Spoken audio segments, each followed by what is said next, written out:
và in kan pa thi cham thani na alo thlen hen alung len thak le maya pathian fak le choi moi na la lalpa fak le choi moi nan kan sal ve le nge kavangai em lal ram ro pui din thar le alo thleng tur chu kavangai em lal ram ro pui din thar le alo thleng tur chu tang ro rel tu ni ro pui tu na hian lo eng to ro ram lon karam ro pui angain karyang loa e o ram lon karam ro pui angain karyang loa e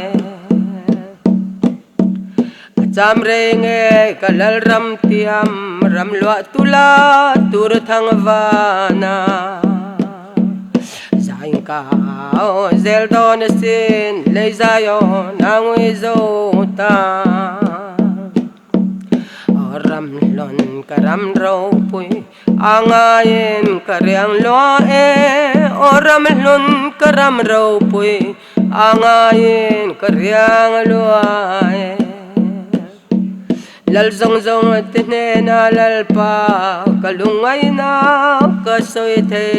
lo mi zong zong tene na lal pa kangay che kasil te lo ram lon karam ro pui angain karyang loa e o ram lon karam ro pui angain karyang loa ani take hallelujah o kangai che kalalung nem kangilong manai tuarana itaravi nuna tareng vara chuan min shuayang te amen hallelujah hallelujah o ram lon karam ro pui angain karyang loa e o ram lon karam ro pui angain karyang loa e cham re nge kalal ram tiam ram loa tula tur thang vana zain kao zel don sin le zayon angui zo ta hey ha ram lon karam ro pui angain karyang loa e o ram lon karam ro pui angain karyang loa e lal zong zong tene na lal pa kalungay na kasoy te lo mi zong zong tene na lal pa kangay che kasil te lo hey ha ram lon karam ro pui angain karyang loa e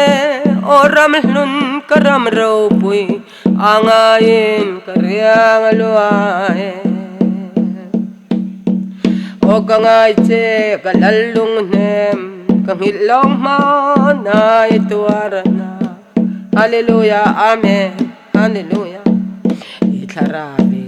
nuna tareng vara chuan min shuayang che o ram lon karam ro pui angain karyang loa e o ram lon karam ro pui